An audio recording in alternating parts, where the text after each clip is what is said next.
Jumpa lagi dengan Mimin Oyen Gege. Mari kita lanjutkan cerita Donghua Dewa Xiuyan part 27. Ayo langsung aja kita ke alurnya. Segera setelah itu, saya melihat ada bayangan hitam besar yang perlahan berjalan keluar dari lubang cacing itu. Dan hantu besar ini tergantung di luar menara pembantaian pada saat ini. Dan bentuk mereka serta penampilannya persis sama.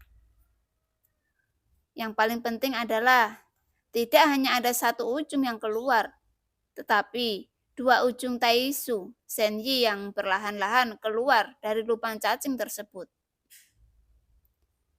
Bahkan dalam luasnya kehampaan saat ini, bentuk raksasa dari kedua Taisu Senyi ini tampaknya sangat besar.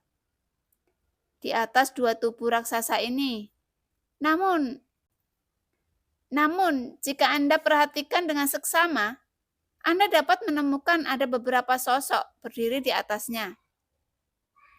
Ketika dua dewa Taisu Senyi muncul di hutan belantara abadi, mereka juga sangat terkejut.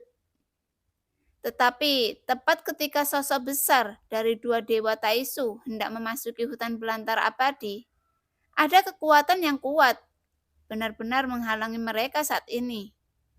Dan kekuatan pengekangan yang sangat kuat keluar dari hutan belantara abadi.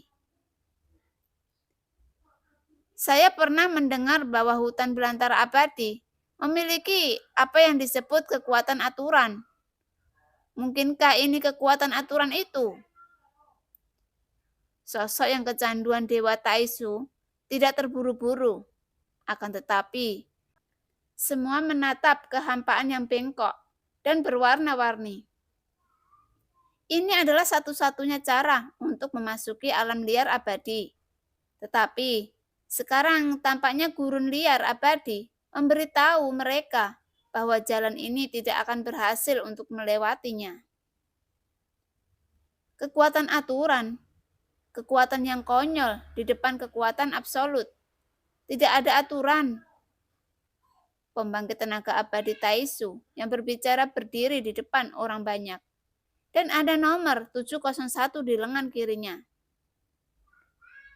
Angka ini tidak hanya mewakili kekuatannya, tetapi juga identitas dan status dalam kehampaan. Jelas, 701 adalah angka tertinggi di sini.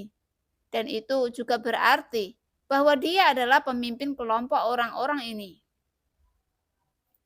Bahkan kedua ujungnya terlalu khayal dan ketagihan untuk menuruti perintahnya. Tidak peduli apa kekuatan pengekangan itu, hancurkan saja untukku. Tapi aku ingin melihat di mana tempat orang yang berani melenyapkan banyak orang Taisuku dan bahkan berani melukai para dewa.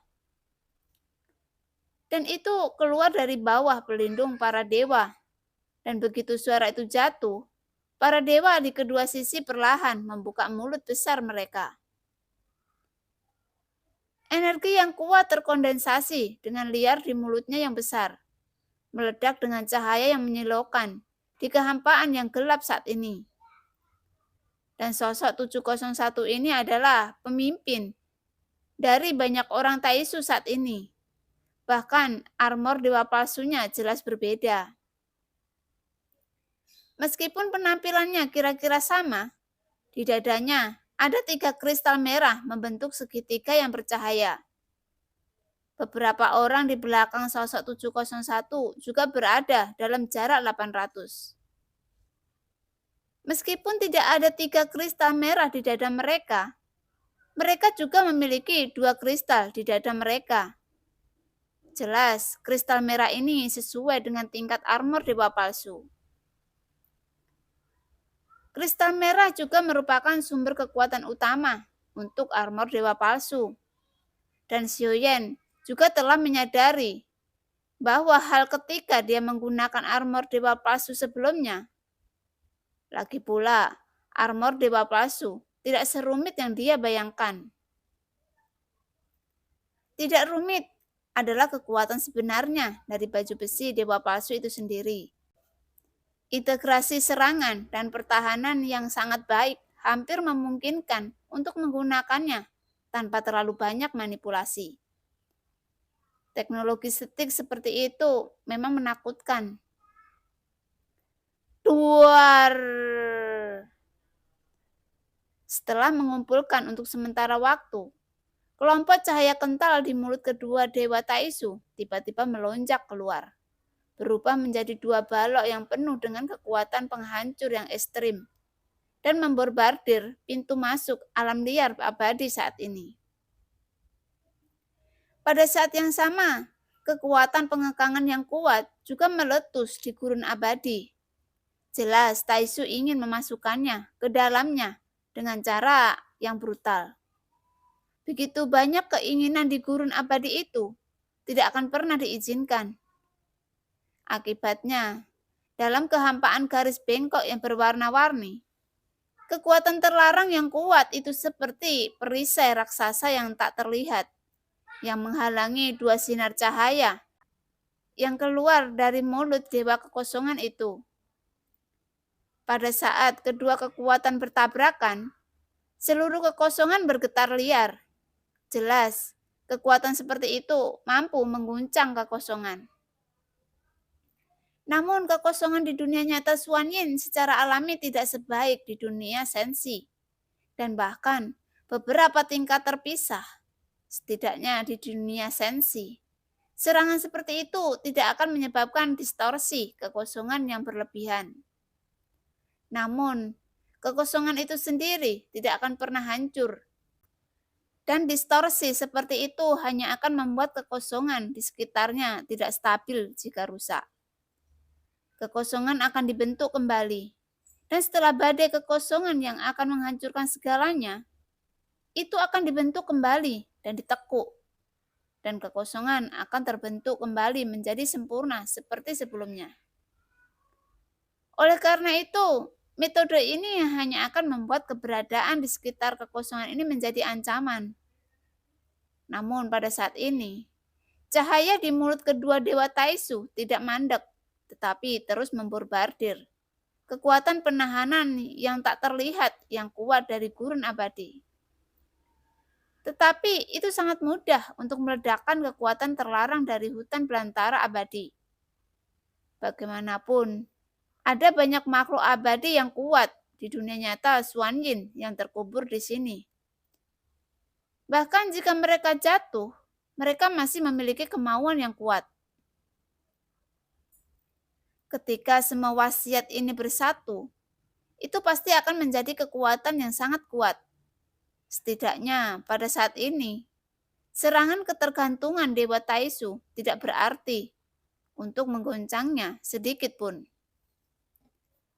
Jelas untuk tidak membiarkan mereka masuk. Dengan konfrontasi antara sinar adiktif Dewa Taisu dan larangan hutan belantara abadi, kekosongan di sekitarnya semakin terdistorsi. Jika terus berlanjut, kekosongan pasti akan runtuh. Dan jika kekosongan tersebut runtuh, maka akan menghasilkan badai kekosongan yang dahsyat. Namun bagi mereka tidak ingin melihat kenampakan dari badai kekosongan tersebut. Yang terpenting adalah, setelah kekosongan tersebut benar-benar runtuh, kekuatan dari badai kekosongan tersebut akan berkurang. Itu akan menjadi masalah besar bagi mereka. Oleh karena itu, sosok 701 hanya bisa mengangkat tangannya, dan sinar yang dikeluarkan dari mulut Taisu Senyi secara bertahap menghilang, dan dia berhenti menggunakan serangan kuat semacam ini. Jadi masalah yang tersisa untuk sosok 701 sekarang menjadi rumit. Meskipun telah mencapai hutan belantara abadi, itu telah menjadi masalah bahkan untuk masuk. Bagaimana cara mengetahui siapa yang menghancurkannya? Tepat ketika sosok 701 berpikir tentang cara memecahkannya, di kehampaan tidak jauh dari sisi lain, sebuah kejutan dan fluktuasi yang kuat tiba-tiba muncul. Sebuah lubang cacing kosong muncul di sisi terjauh di antara distorsi. Segera setelah melihatnya, Ada ratusan binatang dengan bentuk yang berbeda, tetapi setiap binatang memancarkan gelombang yang sangat ganas. Setelah semua binatang tersapu keluar dari lubang cacing, mereka melihat ratusan ribu siluet menginjak binatang terbang dan tersapu keluar dari lubang cacing dengan kuat. Ketika menonton adegan ini, sosok 701 juga berbalik untuk melihatnya. Kekuatan seperti itu jelas cukup untuk menarik perhatian sosok 701, karena dia masih tidak tahu untuk siapa mereka datang. Ratusan binatang buas dan ratusan ribu pasukan semuanya tertata telah mereka keluar dari lubang cacing. Dan mereka tampaknya terlatih dengan baik di waktu normal.